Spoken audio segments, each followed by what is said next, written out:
क्या आपने कभी सोचा है कि हमारे जीवन की सबसे बड़ी चुनौतियां ही हमें सबसे गहरे सबक सिखाती हैं?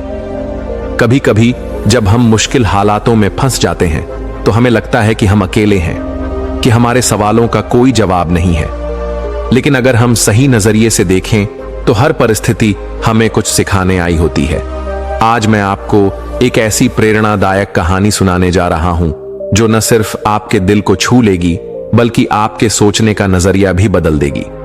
यह कहानी सिर्फ एक साधारण कथा नहीं है, बल्कि यह जीवन के गहरे सत्य को उजागर करती है। तो चलिए आज हम बुद्ध की एक अनमोल कहानी के माध्यम से यह समझने की कोशिश करते हैं कि जीवन के सबसे कठिन सवालों का जवाब हमें कहां और कैसे मिलता है। तो आइए जीवन बदलने वाली कहानी शुरू करते हैं। दोस्तों, एक युवक ने अपने जीवन में सफलता प्राप्त करने का दृढ़ संकल्प कर लिया। बड़ी लगन और धैर्य के साथ उसने आश्रम से शिक्षा प्राप्त की। शिक्षा की समाप्ति के बाद उसने नौकरी खोजना प्रारंभ कर दिया ताकि पारिवारिक जिम्मेदारी का निर्वाह वह बहुत ही अच्छे तरीके से कर सके। इतनी अच्छी शिक्षा प्राप्त करने के बाद भी उसका यह दुर्भाग्य रहा कि उसे कहीं भी काम नहीं मिला।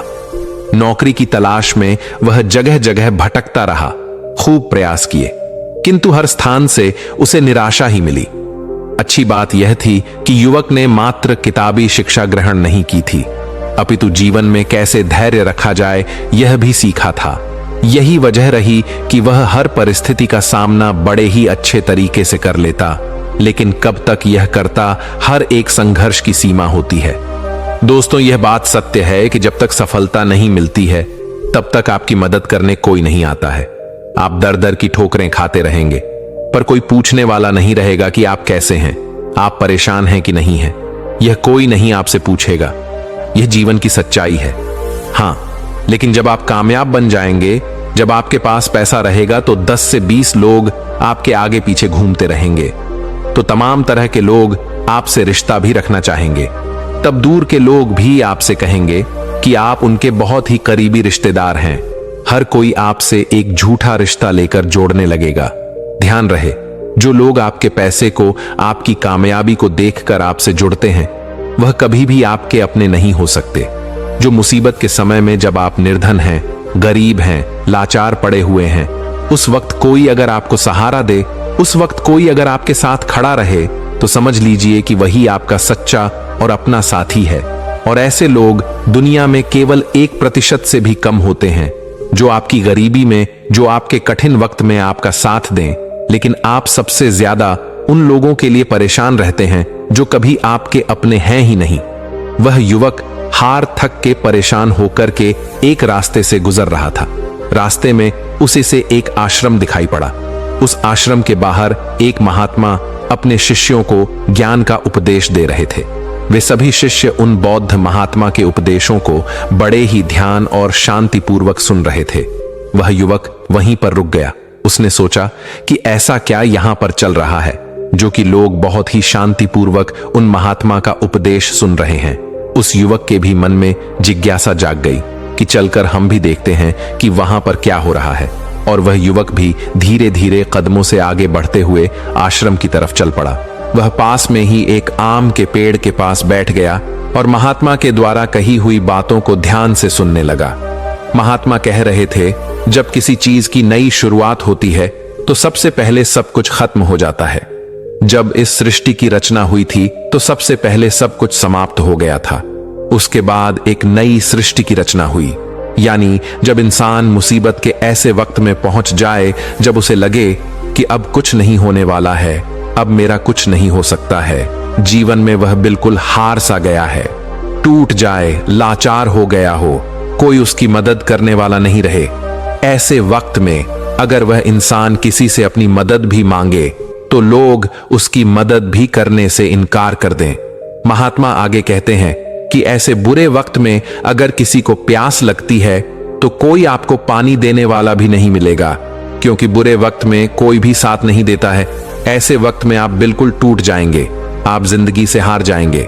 लेकिन एक बात हमेशा याद रखिएगा, इसी क्षण यही सोचना है कि अब कुछ हमारी जिंदगी में बड़ा और अच्छा होने वाला है, क्योंकि बर्बादी के बाद ही नई चीज का निर्माण होता है। टूटे फूटे लोहे को गला करके एक नए लोहे का निर्माण किया जाता है।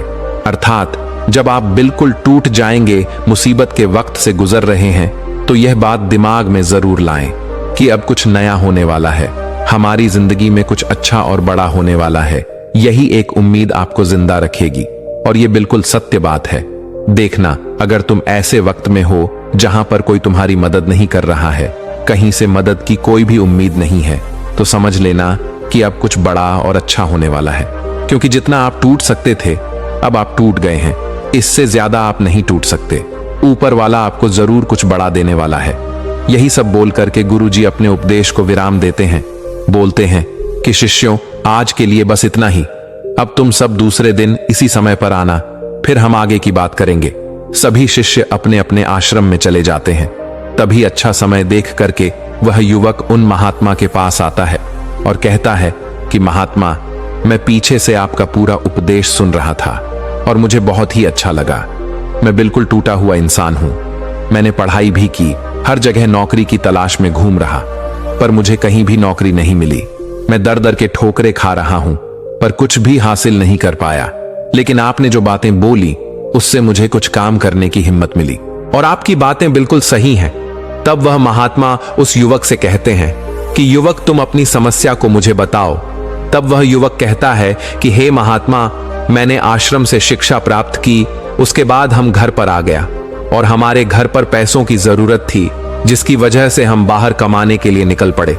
लेकिन मैं जहां पर भी नौकरी की तलाश में गया, मुझे वहां से नौकरी नहीं मिली, जिस वजह से मैं बहुत ही परेशान है। गुरुवर, कृपया मेरा मार्गदर्शन करें ताकि मैं अपने जीवन में सफलता की नई बुलंदियों को हासिल कर सकूं।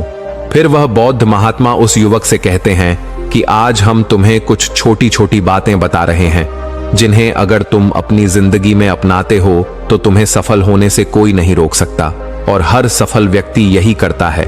मैंने बहुत से लोगों को शिक्षा दी है, लेकिन मेरे जो शिष्य मेरी इन 7 बातों को अपने जीवन में अपना लिए, वह आज अपना नाम इस संसार में कमा रहे हैं। महात्मा उस युवक से कहते हैं कि अगर तुम्हें सफल होना है तो तुम्हें सबसे पहले अपने गुणों को पहचानना है, और यही तुम्हारी सफलता पाने की पहली आदत होनी चाहिए।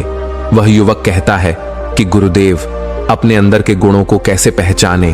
तब वह महात्मा उस युवक से कहते हैं कि गुणों को पहचानने का मतलब यह है कि अपने अंदर की प्रतिभा को पहचानो। कुछ भी कार्य करने से पहले सबसे पहले तुम अपने अंदर की प्रतिभा को पहचानो। हर एक इंसान में एक अलग प्रतिभा होती है।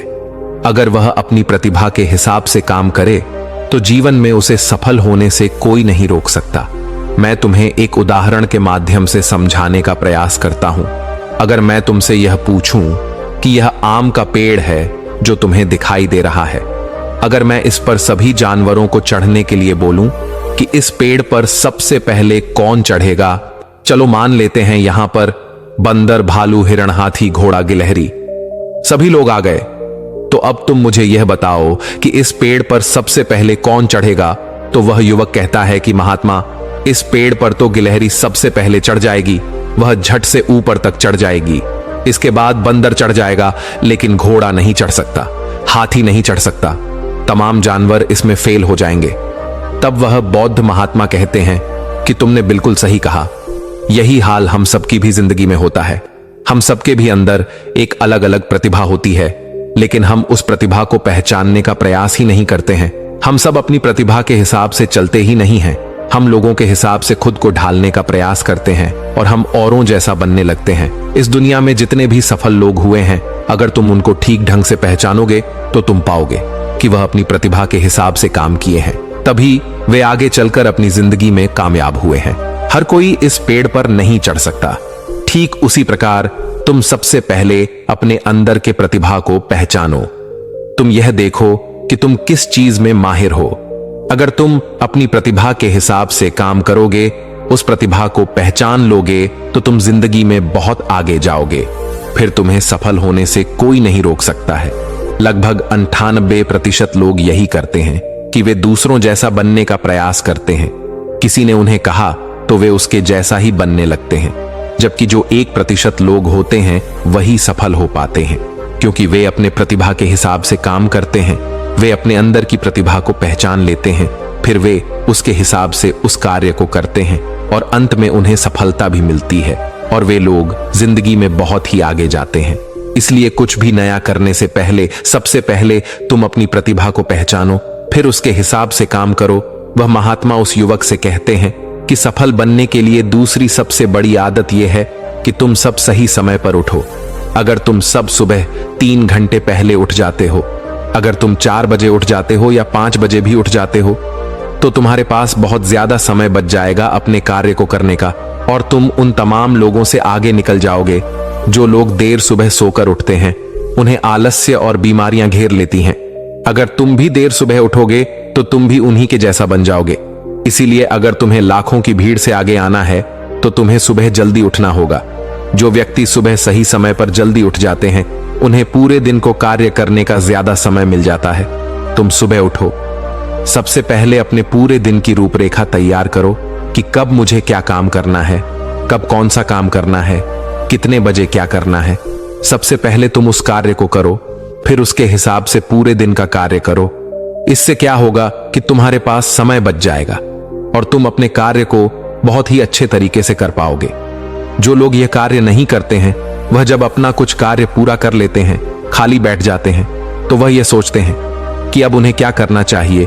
इससे उनका समय बर्बाद होता है और जो भी व्यक्ति अपना समय बर्बाद करता है वह अपनी जिंदगी में कभी भी आगे नहीं बढ़ पाएगा। इसलिए सुबह उठकर के सबसे पहले अपनी एक रूपरेखा तैयार करो कि हमें दिन में क्या काम करना है और क्या नहीं करना है, फिर उसके हिसाब से तुम कार्य करो। महात्मा उस युवक से कहते हैं कि अगर तुम्हें अपनी जिंदगी में सफल होना है तो मैं तुम्हें तीसरी आदत बता रहा हूं जिसे तुम जरूर अपनाना। वह यह है कि अपनी विचार शक्ति का उपयोग करो। जो भी तुम अपनी जिंदगी में पाना चाहते हो उसे तुम सुबह उठ करके एक बार जरूर सोचो। तुम यह अनुभव करो कि वह चीज तुम्हें मिल रही है। भले ही वह चीज तुम्हें मिली ना हो, लेकिन तुम उसके बारे में सोचना शुरू करो और इतना सच्चाई के साथ सोचो कि ऐसा लगे कि तुम्हें वह चीज मिल रही है। उस चीज को पाने का अभ्यास करो और यह काम तुम्हें सुबह उठ करके ही करना है और जब रात को तुम सोने जाते हो तब भी तुम्हें यह करना है। धीरे धीरे वह चीज तुम्हारी तरफ आकर्षित होने लगेगी। इसे ही आकर्षण का नियम कहते हैं। व्यक्ति को जो भी चीज अपनी जिंदगी में पाना है उसे उसके बारे में बहुत ही सच्चाई और गहराई के साथ आभास करना है कि उसे वह चीज मिल रही है। फिर क्या होगा कि यह प्रकृति, यह ब्रह्मांड खुद तुम्हारे लिए वह चीज भेजेगा, क्योंकि वह चीज तुम्हारी तरफ आकर्षित होने लगेगी। इसे ही आकर्षण का नियम कहते हैं। तो तुम्हें इस आकर्षण के नियम का पालन करना है। अगर तुम इसका सही से अभ्यास करते हो तो धीरे धीरे तुम जो भी चीज पाना चाहते हो वह चीज तुम्हें मिलने लगेगी। महात्मा उस युवक से कहते हैं कि सफल बनने के लिए चौथी आदत है जो तुम्हें मैं बता रहा हूं, वह यह है कि सकारात्मक सोच के साथ आगे बढ़ो।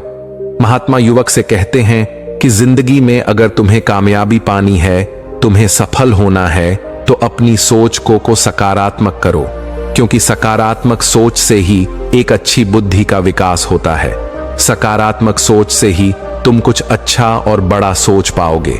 जब कोई व्यक्ति नकारात्मक सोचता है या किसी दूसरे के बारे में सोचता है तो वह अपने कार्य को ठीक ढंग से समझ नहीं पाएगा और अपने कार्य पर ध्यान भी नहीं दे पाएगा, क्योंकि उसका दिमाग तो किसी और चीज में लगा हुआ है और वह यह काम सही तरीके से नहीं कर पाएगा। इसलिए तुम किसी के बारे में बुरा ना सोचो, भले ही वह तुम्हारा दुश्मन ही क्यों ना हो। इससे क्या क्या होगा कि तुम्हारा अपने कार्य पर से ध्यान हटने लगेगा, और जब तुम्हारा अपने कार्य पर से ध्यान हटने लगेगा तो तुम धीरे धीरे असफल होते जाओगे। इसलिए अगर जीवन में सफल होना है तो तुम सकारात्मक सोच के साथ आगे बढ़ो।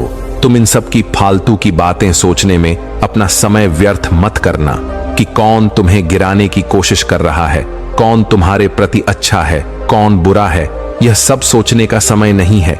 बस तुम्हें अपने कार्य को अच्छे तरीके से आगे करते जाना है। देखना, जो तुम्हारे आलोचक होंगे, जो तुम्हें नीचा गिराने की कोशिश करेंगे, धीरे धीरे वह सब तुम्हारे रास्ते से हट जाएंगे।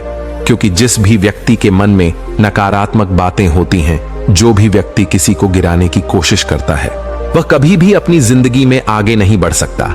इसलिए अगर तुम्हें सफल होना है तो तुम एक सकारात्मक सोच के साथ आगे बढ़ो। क्योंकि सकारात्मक सोच से ही तुम्हें आगे सफलता मिलने वाली है। और तुम्हारे जीवन में जो नकारात्मक लोग हैं, जो नकारात्मक बातें करते हैं, तुम उनसे दूरियां बना लेना। महात्मा 5वीं बात बताते हुए कहते हैं कि युवक, अगर तुम्हें अपनी जिंदगी में सफल होना है तो अपने राज्य किसी को मत बताओ। अगर तुम जो भी काम करना चाहते हो तो यह राज्य किसी को भी मत बताना, क्योंकि अगर तुम अपने राज्य किसी को बता दोगे तो तमाम लोगों को पता चल जाएगा कि तुम क्या करने वाले हो। और अभी तो तुम अपने कार्य की शुरुआत ही नहीं की हो, लेकिन तमाम लोग आपको गिराने की कोशिश करने लगेंगे, तो इससे तुम्हारा कार्य भी सही तरीके से सही समय पर पूरा नहीं हो पाएगा और तुम परेशान होते जाओगे। इसलिए अगर तुम्हें अपने जीवन में कुछ करना है, कुछ पाना चाहते हो, तो तुम्हें बिल्कुल शांतिपूर्वक अपने कार्य को करना है। ढिढोरा नहीं पीटना है, किसी को भी मत बताओ कि तुम आगे क्या करने जा रहे हो। इस बात का तुम खास ध्यान रखना। महात्मा युवक को सफल होने के लिए 6ठी बात कहते हैं कि कड़ी मेहनत और लगन के साथ काम करो। वह महात्मा कहते हैं कि कोई भी इंसान अगर सफल होता है तो वह अपनी कड़ी मेहनत से सफलता प्राप्त करता है। जितने भी कामयाब लोग होते हैं उन्होंने बहुत कड़ी मेहनत की है। कड़ी मेहनत सही जगह पर करनी चाहिए। ये नहीं कि तुम बस बहुत कड़ी मेहनत करते जा रहे हो लेकिन सही दिशा में नहीं कार्य को कर रहे हो, तो कड़ी मेहनत के साथ साथ सही दिशा बहुत जरूरी होती है। अगर तुम सही दिशा में कड़ी मेहनत करते हो तो तुम उस काम में कामयाब जरूर हो जाओगे, तुम्हें जरूर कामयाबी मिलेगी। इसलिए कोई भी काम हो, कितना भी बड़ा क्यों ना हो, सबसे पहले यह पता लगाओ कि इस काम को बहुत ही अच्छे तरीके से कैसे किया जा सकता है। अगर आपको यह पता चल जाए कि इस काम को अच्छे तरीके से कैसे किया जा सकता है, पूरी जी जान लगा दो सफलता को प्राप्त करने के लिए। कई बार हमने देखा है कि लोगों का असफल होने का यह एक बहुत ही बड़ा कारण होता है कि वह उन्हें जो भी जिंदगी में पाना चाहते हैं वह उस चीज के लिए तो मेहनत करने लगते हैं लेकिन मेहनत सही दिशा में नहीं करते। और जब उनकी मेहनत सही दिशा में नहीं होती है तो वे धीरे धीरे अंदर अंदर टूटने लगते हैं, उनका भरोसा उठने लगता है और उन्हें उनका लक्ष्य भी प्राप्त नहीं हो पाता है। इसलिए तुम्हें जो भी कार्य को करना है, तुम्हें जो भी लक्ष्य पाना है, सबसे पहले उस लक्ष्य को पहचानो कि इस लक्ष्य तक कैसे पहुंचा जाए तो तुम जरूर सफल हो जाओगे। एक उदाहरण देता हूं कि मान लो ये सामने जो पहाड़ दिखाई पड़ रहा है, अगर मैं तुम्हें इस पहाड़ पर चढ़ने को बोलूं, अगर तुम सीधे चढ़ोगे तो तुम कभी भी इस पहाड़ पर नहीं चढ़ पाओगे। लेकिन अगर तुम इस पहाड़ पर चढ़ने के लिए एक अच्छा रास्ता खोजो कि सबसे जल्दी और आसान तरीके से इस पहाड़ पर चढ़ा कैसे जाए, पहाड़ पर तो तुम बड़ी आसानी से चढ़ जाओगे। लेकिन अगर तुम बिना सोचे समझे चढ़ने लगोगे तो तुम पहाड़ की चोटी पर कभी नहीं चढ़ पाओगे, और अगर चढ़ते भी हो तो तुम्हें बहुत समय लग जाएगा और तुम असफल भी हो जाओगे। यही हाल होता है हमारी जिंदगी में। हमें जो भी लक्ष्य को प्राप्त करना है, सबसे पहले उस लक्ष्य के बारे में सोचो और तुम यह पता लगाओ कि इस लक्ष्य तक कैसे आसानी से पहुंचा जाए। जब तुम यह पता लगा लोगे तो तुम अपने लक्ष्य को बड़े ही आसानी से पा लोगे। इसलिए कठिन परिश्रम के साथ साथ सही दिशा जरूर होनी चाहिए। महात्मा उस युवक को सफलता प्राप्त करने के 7वां और अंतिम सूत्र बताते हुए कहते हैं कि युवक, तुम्हें अपने शरीर का भी बहुत ख्याल रखना है और अपने शरीर के ख्याल के लिए तुम्हें योगाभ्यास और योग की क्रिया करनी है। अगर तुम योग की क्रिया करते हो तो तुम्हारा दिमाग संतुलित रहेगा, और जब तुम्हारा दिमाग संतुलित रहेगा तो ही तुम अपने कार्य पर अच्छे तरीके से ध्यान दे पाओगे। योग की क्रिया करने से तुम्हारे अंदर का आलस्य भी दूर हो जाएगा, क्योंकि आलस्य इंसान का सबसे बड़ा दुश्मन होता है। इसलिए योगाभ्यास करके तुम अपने आलस्य को भी दूर कर दो। ठीक उसी प्रकार जब तुम अपने दिमाग को एक जगह पर केंद्रित कर लोगे, अच्छे मन के साथ कार्य करोगे, तो तुम्हें सफलता जरूर मिलेगी, क्योंकि तुमने अपनी पूरी ऊर्जा एक दिशा में लगा दी है। और जब तुम अपनी पूरी ऊर्जा एक दिशा में लगा दोगे तो उसका परिणाम तुम्हें अच्छा देखने को मिलेगा। इसलिए तुम दिन में ध्यान की क्रिया, योग्य की क्रिया जरूर करो। इससे तुम्हारा दिमाग संतुलित रहेगा, तुम्हारा दिमाग बहुत अच्छे तरीके से काम करेगा, और जब तुम्हारा दिमाग संतुलित रहेगा, बहुत अच्छे तरीके से काम करेगा, तो ही तुम कुछ नया और अच्छा सोच पाओगे, तभी जाकर तुम्हें सफलता भी मिलेगी। इसलिए मेरी इन बातों को ध्यान रखना।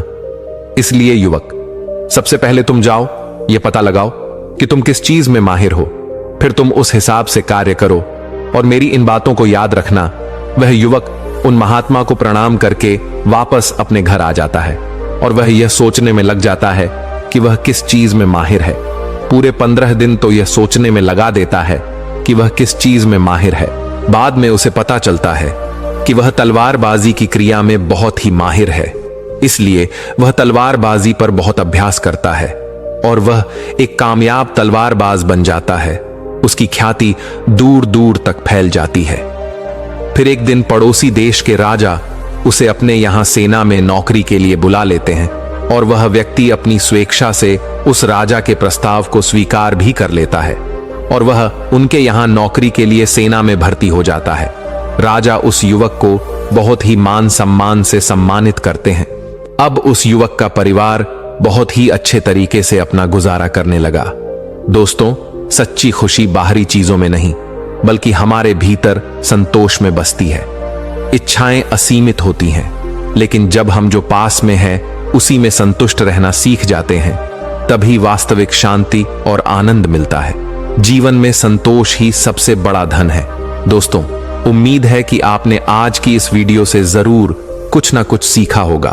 तो इस वीडियो को लाइक और अपने दोस्तों के साथ शेयर करना ना भूलें। हमें ऐसे ही सपोर्ट करने के लिए चैनल को सब्सक्राइब और घंटी बटन को जरूर दबा दें। तो चलिए मिलते हैं एक और वीडियो में। तब तक के लिए अपना ख्याल रखें। धन्यवाद।